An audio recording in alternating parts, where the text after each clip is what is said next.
विधान परिषद निवडणूक 2026 महाविकास आघाडीचे अधिकृत उमेदवार आणि ज्यांचे विचार आपण नुकतेच ऐकले ते श्री महेश देशमुख यांच्या प्रचारार्थ आज लातूर येथे महाविकास आघाडीची ही व्यापक बैठक या ठिकाणी संपन्न होते। या बैठकीसाठी उपस्थित असलेले आपले खासदार डॉक्टर शिवाजी काळगेजी, लातूर शहराच्या महापौर सौभाग्यवती जयश्री भालचंद्र सोनकांबळे,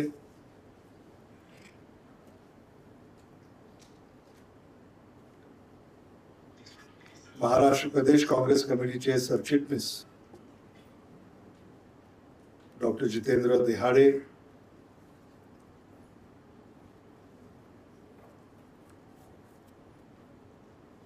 धाराशिव जिल्हा कांग्रेस कमिटीचे अध्यक्ष उमेश राजे निंबाळकर, बीड जिल्हा कांग्रेस कमिटीचे अध्यक्ष राहुल सोनवणे, लातूर जिल्हा कांग्रेस कमिटीचे अध्यक्ष अभय साळुंखे, लातूर शहर जिल्हा कांग्रेस कमिटीचे अध्यक्ष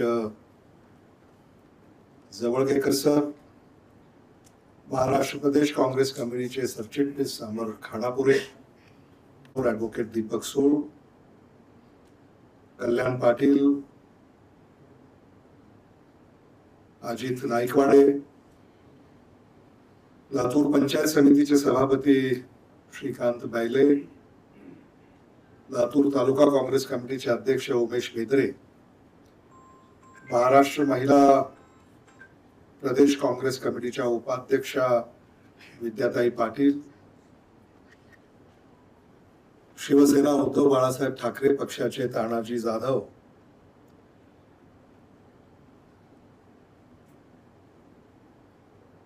लातूर जिल्हा परिषदेतील भारतीय राष्ट्रीय काँग्रेस पक्षाच्या गटनेता आशाताई भिसे,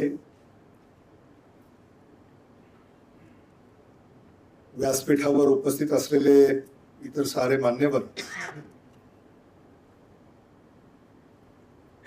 आणि या बैठकीसाठी उपस्थित असलेले महाविकास आघाडीचे सारे लोकप्रतिनिधी, बंधू भगिनी, तरुण मित्रांनो,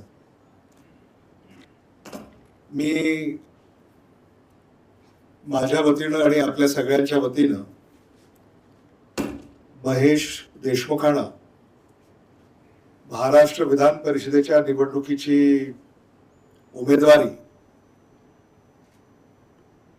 महाविकास आघाडीने दिली याबद्दल त्यांचं मनापासून अभिनंदन करतो आणि त्यांना शुभेच्छा।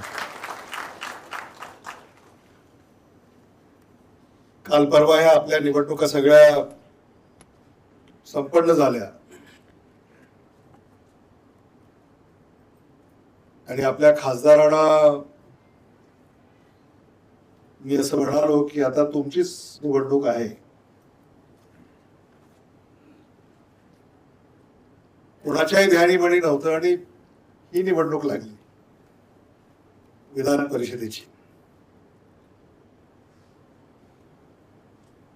आणि आता विधान परिषदेच्या निवडणुकीमध्ये महाराष्ट्रात काय चाललंय हे सगळं आपण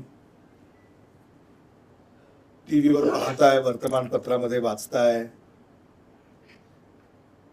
सामाजिक माध्यमांवर सुद्धा पाहताय, वाचताय।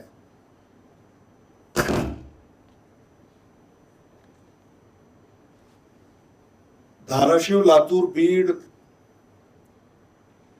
विधान परिषदेचा हा मतदारसंघ आणि आणि बऱ्याच दिवसानंतर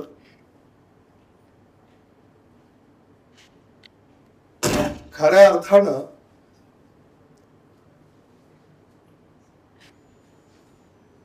या निवडणुकीचा जो मतदार आहे त्या मतदारापैकी एका मतदाराला ही उमेदवारी मिळालेली आहे. हे आपण समजून घेतलं पाहिजे. आणि महेश देशमुख का निवडून आले पाहिजे? कारण आज महेश देशमुख आहेत, उद्या तुमच्यापैकी कोणी असू शकतं. महेश देशमुख वाट काढून देणार आहे हे आपण लक्षात घेतलं पाहिजे. प्रत्येक मतदाराने हे लक्षात घेतलं पाहिजे आणि हा संदेश प्रत्येक मतदारापर्यंत गेला पाहिजे.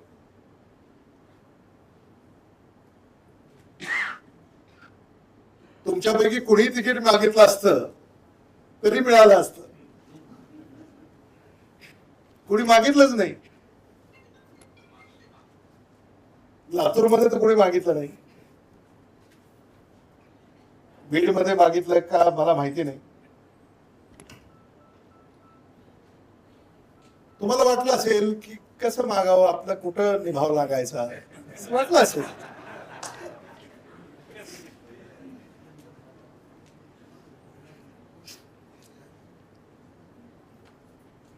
बरं, महेश देशमुख सुद्धा परवा जिल्हा परिषदेची निवडणूक लढवली.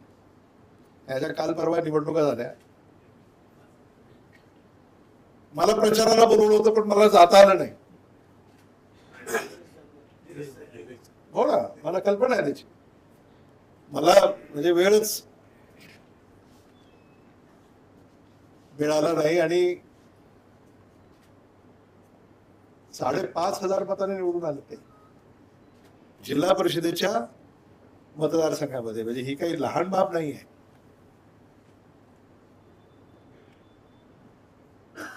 आणि म्हणून आपल्यातला एखादा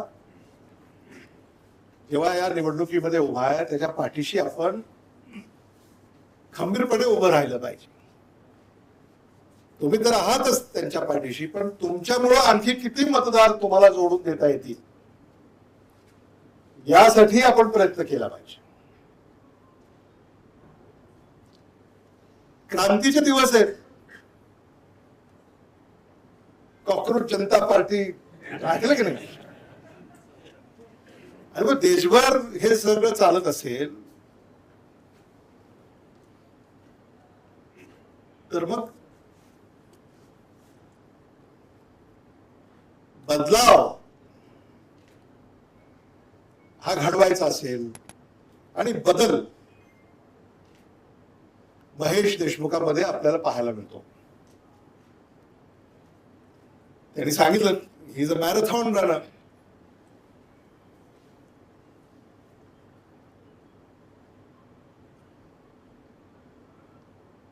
आणि म्हणून आता आकडे अमुक तमुक खूप चर्चा होते.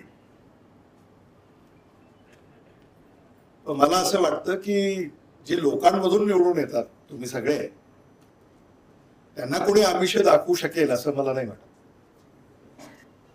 ठीक आहे, दाखवतील आमिष, पण ते आमिषाला बळी पडतील असंही मला वाटत नाही.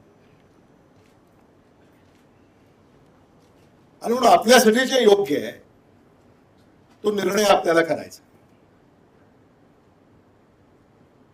महेश देशमुख उद्या तुमच्या एका फोनवर तुमच्यासाठी तुम्ही सांगाल तिथं हजर राहणार आहे.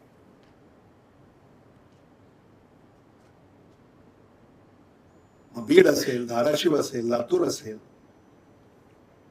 खरं म्हणजे उमेश राजे आणि राहुल यांना सुद्धा माझी आग्रहाची विनंती की ही एक संधी आहे. आज महेश म्हणजे काही कुणी वेगळा नाही. तुमच्या प्रत्येकामध्ये आम्हाला महेश दिसतोय. कधी बदल हीच वेळ असते ना बदल घडवायची. आणि मी अनेकांना सांगितलं, आमच्याही लोकांना काही दिवसापूर्वी मी बोललो, आज महेश आहे, उद्या तुमच्यापैकी कोणीतरी इथं उभा राहू शकतो. आज महेशनं धाडस दाखवलं महेशनं माघार घेतली नाही, तुम्हाला काय वाटतं? होय, सगळंच काही स्पष्टपणे बोलता येत नाही, पण बरंच काही घडलं,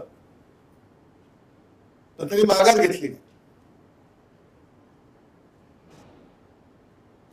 याचं सुद्धा मला कौतुक करावं असं वाटतं. नंतर मलाही असं वाटलं होतं की अर्ध्या रात्री आपल्याकडे बातमी येईल की उमेदवारांनी माघार घेतली, म्हणजे हा सगळा खटाटोप करायची गरजच नव्हती. हे सगळं जे महाराष्ट्रात चाललं होतं आणि हे लढणं काही सोपं आहे? महेशनं जे काही धाडस दाखवलं हे सोपं नाही.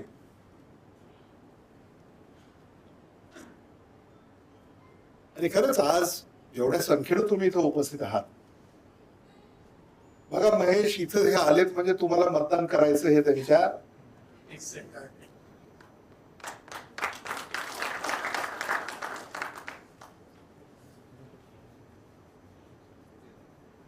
ध्यानी आणि मनी आहे.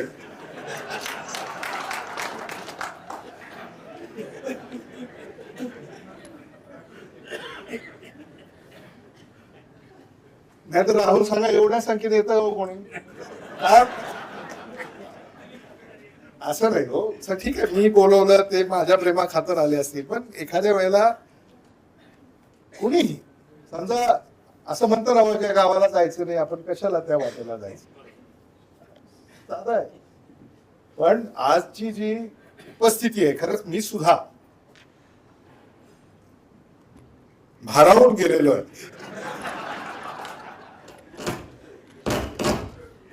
ही उपस्थिती पाहून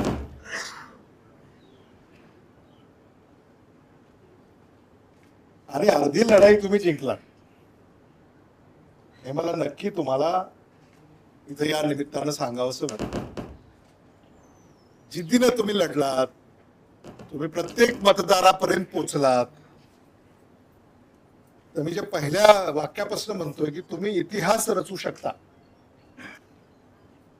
म्हणजे डोंट टेक इट लाईटली. ही संधी आहे.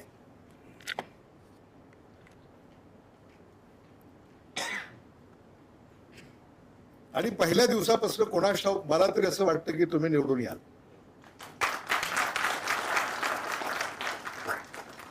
आता याच्यामध्ये प्रत्येकाचं सहकार्य असावं लागतं, प्रत्येकाची मदत असावी लागते. प्रत्येकानं आपल्या संपर्कातून एखादा मतदार आणखी कसा आपल्याला जोडता येईल हे जर सगळ्यांनी केलं तर मला काही फार अवघड आहे असं स्वतःला वाटत नाही. फार काही तुमच्या पुढे बोलावं अशातला भाग नाही. तुम्हाला सगळ्यांनाच सगळी कल्पना आहे. आता मतदान कसं करावं हे सुद्धा तुम्हाला अवगत असेलच. मागे मतदान तुम्ही केलेलं आहे. मला असं वाटतं काहीतरी नावापुढं टिक करायचंय, क्रमांक एकच, म्हणजे पसंती क्रमांक तुम्हाला तिथं दर्शवायचा आहे. त्यामुळे हे सगळं तुम्हाला अवगत आहे, त्यामुळे त्याच्यावर काही फार तुम्हाला सांगावं असं नाही. मला सचिन बंडापल्ले असं म्हणाले की प्रत्येक तहसील कार्यालयामध्ये मतदान केंद्र असेल, त्यामुळे जेवढे तहसील आहेत तिथे मतदान केंद्र असेल आणि तिथं ते मतदान होईल. त्यामुळं जिल्हाध्यक्षांना माझी अशी विनंती आहे की ते पोलिंग एजंट, इलेक्शन एजंट वगैरे तो काही सगळा जो प्रकार आहे तो जिल्हाध्यक्षांनी, म्हणजे ती जिम्मेदारी जिल्हाध्यक्षांनी खांद्यावर घेऊन ती पूर्ण करावी, जेणेकरून उमेदवारावर तो ताण येणार नाही. आणि मग प्रत्येक स्थानिक स्वराज्य संस्थांमध्ये जो आपला गटनेता आहे त्या गटनेत्यांनी सगळ्या सदस्यांच्या समन्वय साधून त्यांना मतदानाला घेऊन येणं ही त्या गटनेत्याची जबाबदारी असेल. आणि जे आमचे आजी माजी पदाधिकारी आहेत त्यांनी उमेदवाराला अधिकाधिक मतदान कशा प्रकारे मिळेल यासाठी मदत करणं हे साधारणतः आपल्याकडं अभिप्रेत आहे. आणि म्हणून असतात कुणाचे म्हणजे राजकारणाच्या पलीकडे जाऊन सुद्धा संबंध असतात. त्यामुळे ते सुद्धा संबंध आपल्याला उपयोगात आणून आपल्या उमेदवाराच्या पाठीशी अधिक मतदान कसं उभं राहील यासाठी मला असं वाटतं आपण सगळ्यांनी प्रयत्न करावेत ही एक कळकळीची विनंती मी आपल्याला या निमित्तानं करू इच्छितो.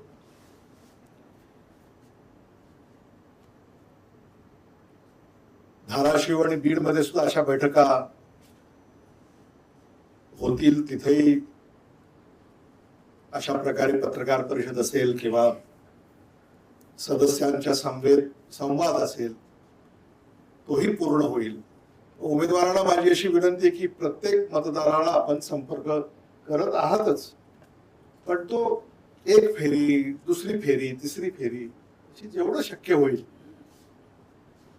तेवढा संपर्क हा आपण त्या ठिकाणी साधला पाहिजे, जेणेकरून त्या मतदाराला असं वाटलं पाहिजे की बाबा मतदान झालं नाही तर एवढा संपर्क आहे.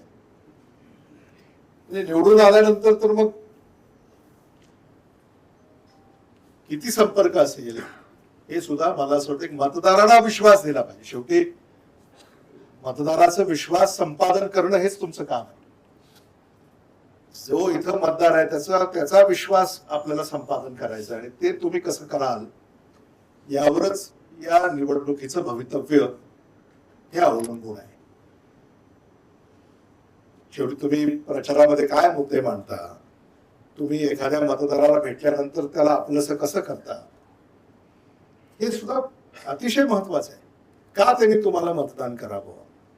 ठीक आहे, पक्ष आहे, पक्ष संघटना आहे, विचार आहे म्हणून तो मतदान करेल, पण आता ही निवडणूक एवढी म्हणजे चुरशीची आहे की इथं प्रत्येक उमेदवार आपली बाजू मांडणार आहे आणि मग ती बाजू मांडल्यानंतर त्या मतदाराने आपल्याला का मतदान करावं? पक्षविरहित सुद्धा तुम्हाला काही मतदान मिळवावे लागतील आणि ते मिळवण्यासाठी तुम्हाला जे काही हातखंडे आहेत ते उपयोगात आणावे लागतील. हे सुद्धा मला असं वाटतं मी आपल्याला सांगायची गरज आहे असं मला स्वतःला वाटत नाही. आपण सुज्ञ आहात, अनेक निवडणुका आपण लढलात, निवडणुका लढून जिंकलात, निवडणुका कशा जिंकायच्या असतात त्याची कल्पना आपल्याला आहे आणि तिकीट फार कमी नशीबवान लोकांना मिळतं. मी अभय साळुंखेला दुपारीच सांगत होतो, म्हणजे राजकीय प्रवासामध्ये नगरपालिकेचं तिकीट असेल, महानगरपालिकेचं असेल, जिल्हा परिषदेचं असेल, विधान परिषदेचं असेल, विधानसभेचं असेल किंवा लोकसभेचं असेल, तिकीट एकदा पक्ष देतो, त्याचं तुम्ही काय करता त्याच्यावर तुमचं भविष्य आहे. तिकीट मिळालं ना आपण काही करू शकलो नाही. सापशिडीचा खेळ असतो ना, सरळ 1-2 वर पुन्हा 70-80 वर गेलेला परत 2-3 वर. त्यामुळं हे साधं नाहीये तिकीट मिळणं. काँग्रेस पक्षाचं, राष्ट्रीय पक्षाचं तिकीट मिळणं म्हणजे साधं नाही. त्यामुळे हे तिकीट तुम्हाला मिळालंय, नेत्यांनी विश्वास दर्शवलाय, तुम्ही लढणार आणि जिंकणार अशा अपेक्षा आहेत आणि म्हणून त्या अपेक्षांचा भंग होणार नाही याची सुद्धा काळजी आणि जिम्मेदारी ही आपल्याला व्हायची.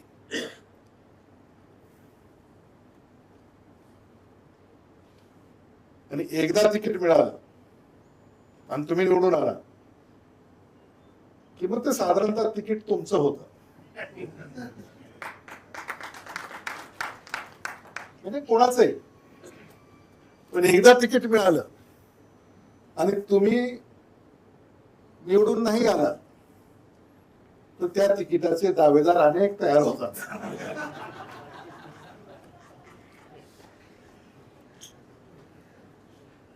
तेव्हा now you have a golden chance आणि तुम्ही त्याच भागातले सगळे उमेदवार. त्यामुळं आम्ही तर तुमच्या बाजूने खंबीरपणे उभे आहोत. बीड, धाराशिव, आता बीड मध्ये तर गनिमी कावा करावा लागेल. वैयक्तिक संबंध असतात, त्याच्यावर सुद्धा काही मतं मिळवता येतात. कोणीतरी मदत करायला पुढे येतं, वेळ असते. त्यामुळं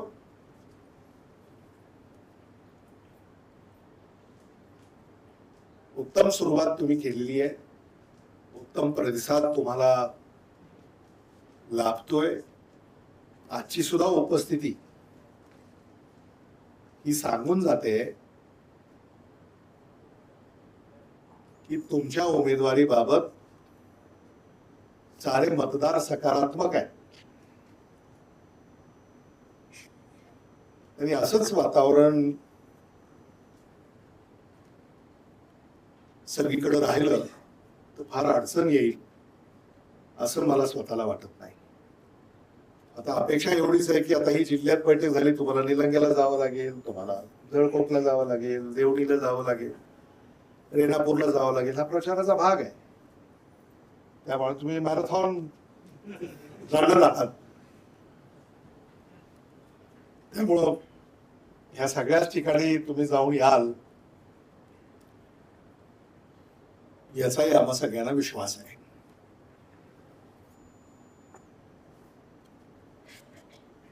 आणि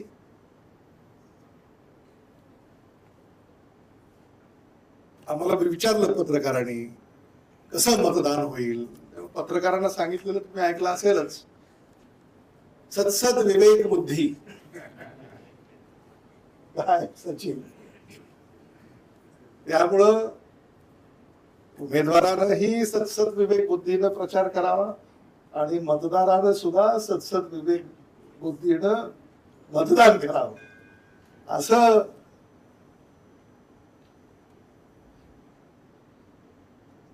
सत्सद विवेक बुद्धीचा जर दोन्ही घटकांकडून उपयोग झाला तर मला या निवडणुकीमध्ये चांगलं यश मिळेल याबाबत कुठली शंका नाही. आणि काय हे मतदान काय पसंतीच द्यायची आहे. त्यामुळं इथं तर कोणी म्हणतं महायुती किंवा महाविकास आघाडी हे तर आहेच, त्याच्या पलीकडे जाऊन सुद्धा मतं खेचून विजय संपादन करणं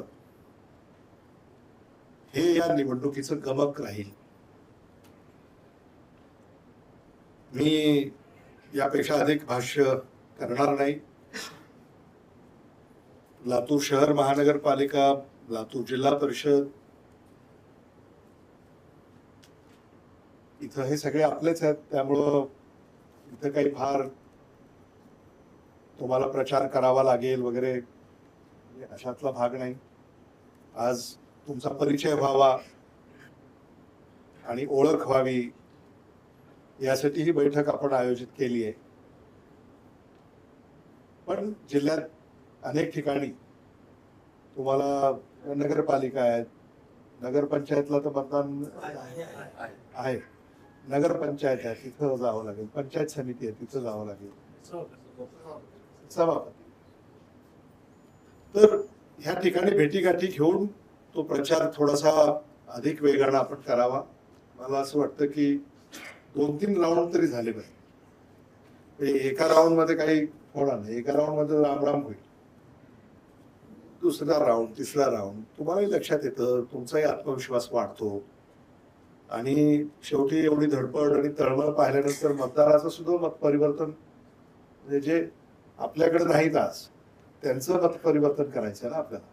आपल्याकडे जे आहेत ते आहेतच, पण आपल्याकडे जे नाहीत त्यांचं मत परिवर्तन तुमच्या ह्या सगळ्या प्रचाराच्या वेगामुळे हे होऊ शकेल असं मला स्वतःला या ठिकाणी वाटतं.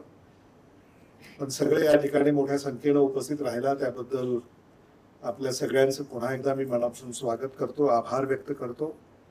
आणि महेश देशमुख यांना आपण आपलं मतदान देऊन सहकार्य करावं आणि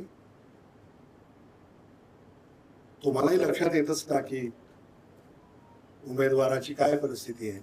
कोणा शर्ती वगैरे लागतात 8 दिवसांनी, भाव सुद्धा निघतो. भाव म्हणजे तो ह्याचा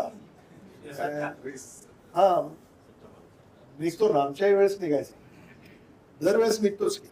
नगरपालिकेला महानगरपालिकेला निघतो का माहिती आहे तुम्हाला, लोकसभेला निघतो, विधानसभेला निघतो, विधान परिषदेलाही निघेल. ते एक इंडिकेटर असतं, भाव काय निघाला त्याच्यावर मग आपली काय परिस्थिती आहे.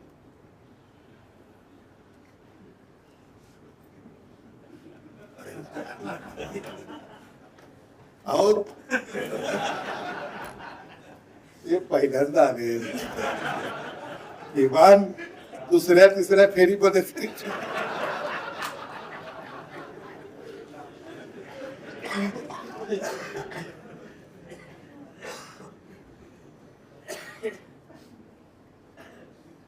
स्नेहभोजनाचा आस्वाद सगळ्यांनी घ्यावा. आणि उमेदवार देखील मला असं वाटतं अभय साळुंखे आणि जवळगेकर सर थोडा परिचय सुद्धा सगळ्यांचा ज्यांचा नाही त्यांचा महेश देशमुखांचा करून द्यावा अशी एक विनंती त्यांना करतो आणि थांबतो. धन्यवाद. जय हिंद. जय महाराष्ट्र.